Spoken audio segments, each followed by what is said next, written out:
Hola, buen día, gracias por la invitación. No hay problema.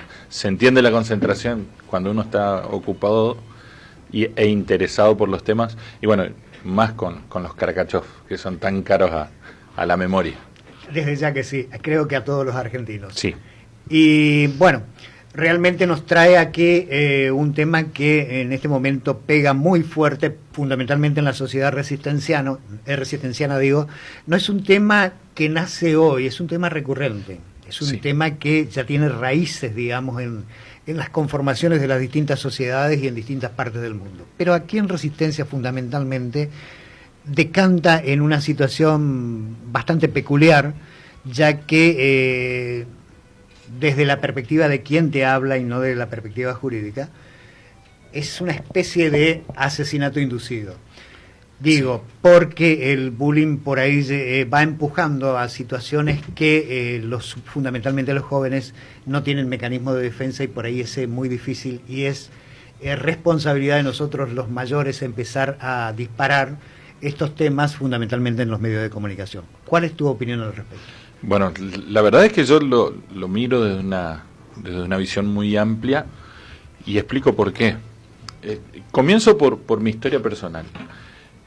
Siempre le digo a mis hijas, tengo dos, una tiene 26, la otra tiene 17, que cuando yo era chico, frente a una situación ridícula, cotidiana, como puede ser caerse de la bicicleta, había dos opciones. O me retaban, porque no era lo suficientemente hábil como para andar en bicicleta, y me caía, o al revés, se me burlaban. Entonces esa burla terminaba actuando en el modelo también, tengo 52 años, como una especie de disparador para la resiliencia, es decir, me tengo que levantar para que no se burlen, no me tengo que levantar porque tengo que ser fuerte, tengo que mejorar mis aptitudes, pero eso a lo largo de las últimas generaciones ha ido cambiando. ¿Por qué? Porque los que fuimos en algún momento niños que sufrimos bullying, decidimos que nuestros hijos no lo sufran.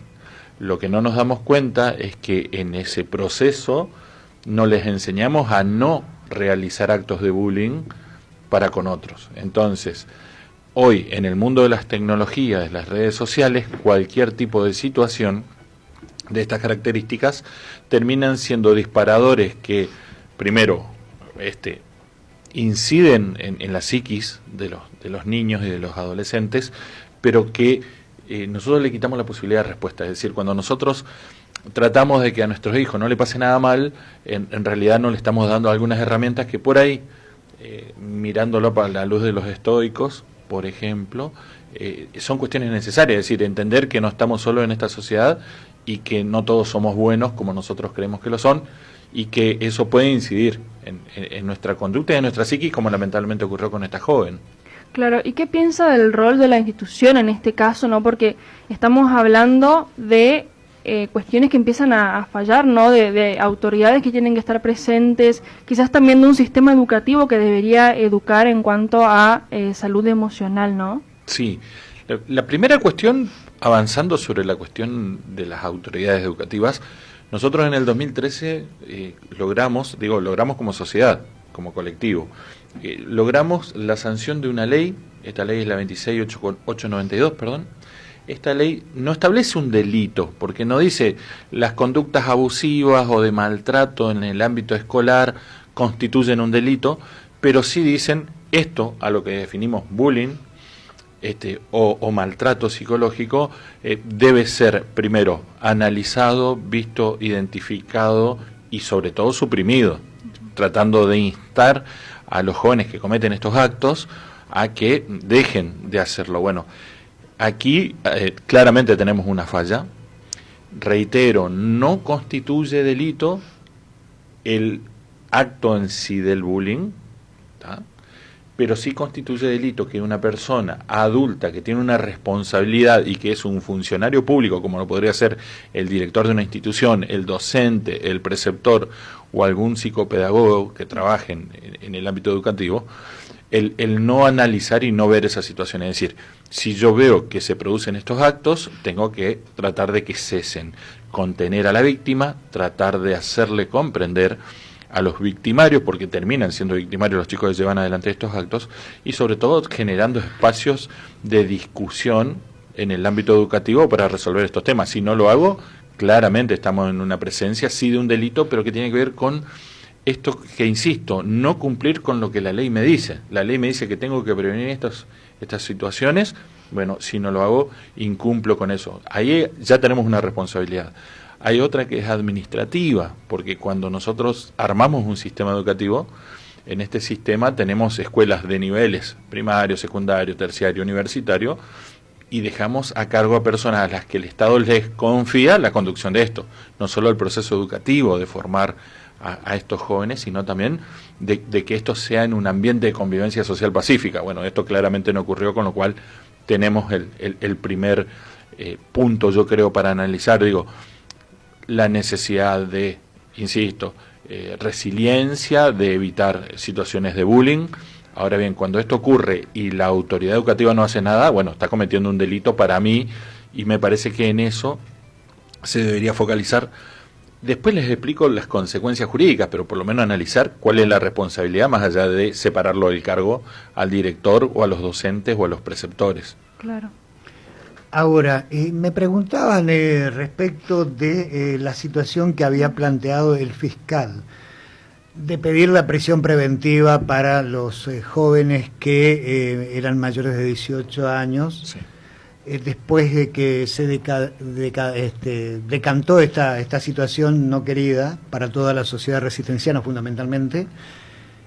¿Cuál es tu opinión al respecto? ¿Estuvo apresurado? ¿Estuvo preciso? ¿Es lo que corresponde en la metodología de trabajo, en la investigación previa, como para llegar a una situación que permita al juez o al ámbito donde se tenga que desarrollar posiblemente un juicio, tener todas las herramientas necesarias como para plantear lo que haya que plantear? No me corresponde, digamos, decir que sí, que no, pero ¿estuvo acertada la medida del fiscal, digamos, como primer análisis en esta situación? Bueno, lo que dice el fiscal es en función a lo que él tiene como primer elemento. El primer elemento es la denuncia de padres que dicen: mi hija se suicida y queremos que se investigue el por qué se suicidó. El reclamo de la sociedad, que va de la mano con un pedido de justicia, también es con identificar a los agresores, porque se filtra del mismo ámbito donde compartían estos jóvenes esta situación de persecución, de acoso educativo a una compañera por una cuestión que podría ser cualquiera. Hablamos recién lo escuchábamos a Karakachov, yo puedo perseguir a alguien porque es simpatizante del gobierno nacional, porque es opositor al gobierno nacional, al gobierno provincial, porque es judío, católico, evangélico, lo que quisiera, porque en realidad de eso se trata cuando hablamos de bullying. Estamos hablando de personas que son perseguidas y son hostigadas por pertenecer a un grupo, sea el que sea, motivados en situaciones que pueden ser desde un simple acoso hasta actos de odio. Bueno, frente a esta situación, el fiscal con muy buen tino dice: yo entiendo que aquí podemos tener una inducción al suicidio. ¿Qué quiere decir? Condicionar y generar todos los elementos necesarios para que esta persona, que está en crisis psicológica, termine suicidándose. Lo hago sin querer matarla, pero en realidad mi conducta deja de ser irresponsable en el término de decir, no, lo hago y no pasa nada, no hay reproche, a decir, no, aquí tu conducta la vamos a analizar porque esto se investiga. Así, a ver, hago un paralelo para que la gente lo comprenda. Así, no sé si vieron en Ruta 11 una persona que avanza, sobrepasa un camión y enfrente venía una moto y el de la moto lo filma porque era un motoviajero. Entonces, esa secuencia de este irresponsable que hace el sobrepaso sin prestar atención que venía alguien enfrente, pudo haber terminado con la vida de este motociclista. Bueno, cuando yo realizo conductas que van potenciando la depresión en la víctima, como ocurrió con esta joven, yo puedo decir, bueno, aquí actué no de un modo intencional directamente, pero sí con lo que se llama dolo indirecto, que es lo mismo aplicado a la situación del automovilista. ¿Por qué? Porque yo, por un lado, estoy realizando actos que pueden terminar en este resultado final, y eso lo prevé el Código Penal, el artículo 83, sino que además hay otra cuestión. Estamos hablando de personas de más de 16 años. Con la nueva ley penal, a partir de los 14 uno ya va a tener responsabilidad penal. Esto se va a aplicar recién a partir de septiembre. 180 días dice la nueva ley. Pero ahora bien, estamos hablando de gente de 17, 18 años, con lo cual penalmente son responsables por estos actos, obviamente después de una investigación donde ellos tengan el derecho a defenderse y a justificar su conducta, aunque nos parezca a nosotros injustificada o injustificable, pero bueno, es lo que haría la Fiscalía. Va a haber también que tener en cuenta y que analizar, para completar este análisis, qué es lo que dicen los padres, si los padres van a ejercer el derecho a constituirse en querellantes, si van a contratar un abogado particular o se van a hacer representar por un defensor oficial del Estado, y cuál va a ser la línea de trabajo que tenga este abogado, porque, insisto, son situaciones que no son inofensivas. Terminan con una muerte, esa conducta está prevista por el Código Penal, tiene una sanción, y bueno, y ahí viene la otra discusión, ¿no? Hay una cuestión, ¿cuál es la importancia que tiene el procedimiento en todo este proceso, que seguramente lo tendrá que hacer el fiscal y seguramente tendrá que afrontar o decidir el juez que lleva la causa? Bueno, la primera es tomar la denuncia. Segundo, llevar adelante, esto dice el Código de Procedimientos en lo penal de la provincia de Chaco, todas las medidas probatorias tendientes a acreditar lo que se está investigando. Es decir, yo estoy queriendo saber de qué manera la hostigaban a esta joven, si era en forma presencial, bueno, citar testigos, compañeros, porque, a ver, estamos hablando de chicos, insisto, que tienen más de 16 años, pueden afrontar un proceso de cámara Gesell, una testimonial en cámara Gesell, con psicólogos totalmente preparados para recibir esta declaración. Si estamos hablando de personas de 18, pueden declarar libremente y sin condicionamientos. Si nosotros entendemos que todo este proceso de hostigamiento hacia la víctima se hizo por medios digitales, secuestrar todos los equipos telefónicos, pedir los informes a las empresas. En esto Chaco está a la vanguardia en investigaciones en términos de delitos informáticos, pedir informes a Meta como responsable de Instagram, de Facebook y demás, ver si se pueden conseguir informes, si es que era por otras redes sociales como TikTok. Entonces, establecer también si esas conductas atribuidas a cuentas que pertenecen a los presuntos agresores, primero, son verdaderas, incorporarlas como prueba, y después decirle a estos jóvenes, mire, usted es responsable de esto en lo directo respecto de el resultado final, suicidio de esta joven. Ahora bien, respecto de los docentes también, porque digo, si yo entiendo, y de hecho así lo entiende, me parece muy bien, el Ministerio de Educación de la provincia, que hay directivos que son responsables de no haberle prestado esta debida atención, bueno, tratar de recuperar esos celulares y decir, estas personas tenían conocimiento, se estuvieron comunicando sabiendo que esto podía terminar así y no le prestaron atención, o nunca se enteraron, porque también eso influye a la hora de investigar. Y después sí, ver si en la pregunta anterior corresponde una prisión preventiva, por el tipo de delito y por la pena yo entiendo que no, porque es menor, sí con medidas de seguridad, como para que no se fuguen o no ocurra otra cosa, y la otra después que se le pide, en definitiva, al juez de garantía, en el sentido de elevar la causa a juicio o no, donde obviamente vamos a pasar de plano ya de una investigación a lo que va a ser un juicio de responsabilidad. ¿Hay antecedentes respecto de temas de esta característica en la República Argentina? Como para, digamos, tener un piso donde situarse, un escenario donde pararse y a partir de ahí desplegar todo lo que requiere la justicia para estos casos, ¿no? En realidad está lamentablemente repleto el país de situaciones de hostigamiento digital, personal, de persecuciones a jóvenes o que son muy lindas, porque en Corrientes yo tuve un caso de una joven que era la más linda de la escuela y resulta que era perseguida por eso, y resulta que bueno, llegaron a atacarla, a lesionarla, no en este sentido, digo, de un hostigamiento que repercute en la psiquis de la víctima, sino con castigos físicos. Bueno, el gran punto es la respuesta, y yo creo que en eso el gobierno de la provincia, ayer por lo menos estuvo bien el gobernador diciendo, nosotros vamos a empezar a trabajar esto de una manera mucho más seria, porque evidentemente se estaba confiando en algo que no se hacía. Este es el ejemplo palpable. A mí particularmente gente del interior me hizo consultas a propósito de una publicación que yo hice en redes, y otra gente que le está preguntando a otros colegas, y también entre los que somos penalistas estamos hablando como para unificar criterios, porque también, reitero, así como decíamos por los pibes chorros de 14 años, no podemos romantizar que haya gente cometiendo delito, tampoco podemos romantizar esta situación que merece un abordaje, y ese sí creo yo que es el gran desafío que vamos a tener, porque tenemos un caso concreto y tenemos una denuncia concreta que se traduce en un expediente judicial.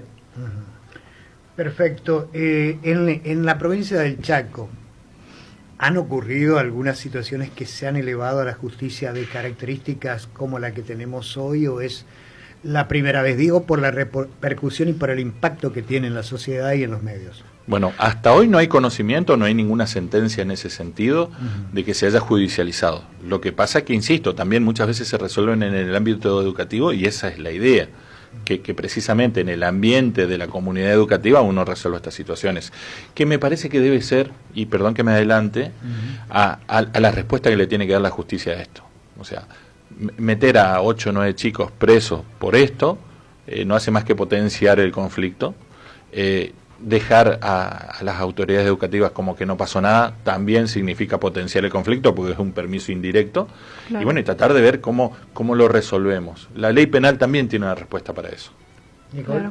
Justo ayer hablaba con una psicóloga, ¿no?, que se está sumando a mi equipo, y estábamos comentando esto de la cantidad de suicidios que hay en esta parte del país, ¿no? En lo que, bueno, nosotros compartimos el puente Chaco Corriente, digamos, hay muchísimos episodios de suicidio ahí, entonces yo creo que hay como una deuda, ¿no?, con la salud mental. Sí, primero la necesidad de actualizar la ley de salud mental.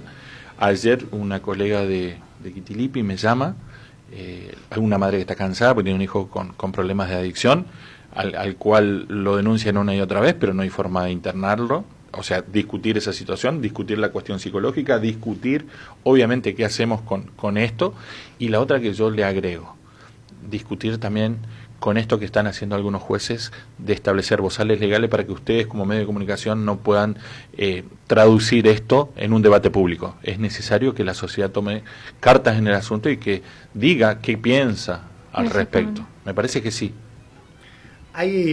Hay una cuestión que queda un poco en el tintero respecto de esto. Usted hablaba del abordaje que debe dar, o la respuesta que debe dar la justicia, la respuesta que debe dar la norma, la respuesta que debe dar, en este caso, el Ministerio de Educación. Ahora, me parece que queda una especie de hueco, de vacío, que es la respuesta que debe dar el legislador a este tema. O temas de esta característica deben ser abordados desde el punto de vista de las representaciones de la comunidad. Sí, porque hay una cuestión que es central aquí. Primero, las leyes van detrás de los sucesos, porque terminamos legislando sobre hechos que ocurren en la realidad presente. Entonces, bueno, que los legisladores también analicen esto. No puede ser que no haya ningún legislador en la provincia de Chaco que supiera que tenemos desde 2013 una ley que reprime a su modo y llama la atención sobre la cuestión del bullying. Leí que hay un proyecto de una diputada provincial de agravar las penas para el maltrato en temas de animales, de malos tratos y de crueldad animal. Entonces, obviamente, parte de la nueva agenda tendría que ser esto, pero también con respuestas que me parece que tienen que ser, reitero, racionales. No puede ser que la cárcel, y eso que lo dice un penalista, digamos, y soy muchas veces abogado de víctimas, pero no puede ser que la única respuesta que tengamos para estos problemas sea la cárcel, cuando hay otras herramientas, me parece, alternativas. Bueno, ¿qué piensa en ese sentido de, hay en algunos lugares del mundo hacen esto, ¿no?, de que en lugar de mandarlos a la cárcel o cobrarles esos montos de dinero, hacen que las personas den ayuda comunitaria, que asistan a talleres también, justamente para buscar prevenir y cambiar la actitud de la persona con respecto a estas cosas? Bien, es genial porque les cuento esto. En 1984 hay algo que se llaman las reglas de Tokio, para evaluar alternativas a la prisión como única solución para cuestiones de conflictividad social. A partir de ahí, en la Argentina, incorporamos lo que es el artículo 76 bis del Código Penal, que habla de los trabajos comunitarios. Es suspensión del juicio a prueba, pero esa suspensión del juicio a prueba implica los trabajos comunitarios. Lo discutimos mucho con la situación de esta abogada santiagueña que cometió actos de racismo en Brasil. Entonces, yo anoche, casualmente, en una conversación con gente amiga, decía: yo no iría ni por la cárcel de los directivos, ni por la cárcel de estos chicos, sino por darle el máximo de lo que la ley prevé, son 3 años, estos 3 años de unos trabajos comunitarios con un tope de 10 horas semanales, 10 horas mensuales, para que realicen no solo una capacitación en la temática, sino para que salgan a dar la cara frente a todos los chicos de las escuelas de la provincia respecto a lo que ellos hicieron mal y por qué está mal. Lamentablemente la vida de esta joven no la vamos a poder recuperar, pero yo entiendo que si podemos tomar de alguna manera esta situación de cara al futuro para prevenir y que no tengamos más situaciones de estas, sería realmente muy bueno. Primero porque se van a dar cuenta y van a pasar 3 años todos los que participaron de estas situaciones reflexionando sobre lo mal que hicieron, y la comunidad beneficiándose indirectamente de esta situación, porque, insisto, meterlos presos y darle a comer durante X cantidad de años y que no hayan aprendido nada tampoco nos sirve. El debate está planteado en la audiencia, está planteado para la sociedad política, está planteado para la justicia y está planteado también para la comunidad educativa. No sé si te queda algo, Nicole, al respecto. Sí, bueno, por ahí me acercaba acá una pregunta aparte del equipo, ¿no? De Sí. cómo mejorar también las condiciones, dentro de lo que son las condiciones edilicias, Sí. ¿no? Para mejorar o para prevenir en ese sentido estas cuestiones. Bueno, las soluciones están dadas, son estos, digamos, especies de asambleas educativas donde participan los distintos actores de la vida educativa, alumnos, docentes, si hay centros de estudiantes, los participantes, los representantes estudiantiles y los directivos. Como grandes espacios de debate, pero de diagnóstico, es decir, aquí tenemos, bueno, lamentablemente ya tenemos un hecho trágico, pero si supongamos que tengamos, a ver, esto se ve mucho en Corrientes, aquí no lo vi tanto, pero no quiere decir que no existan, chicas adolescentes que comienzan a lastimarse, a autoagredirse, se cortan con una gilet, con alguna tijera. Bueno, entonces en esos casos, es decir, tenemos alerta. ¿Qué hacemos frente a esa alerta?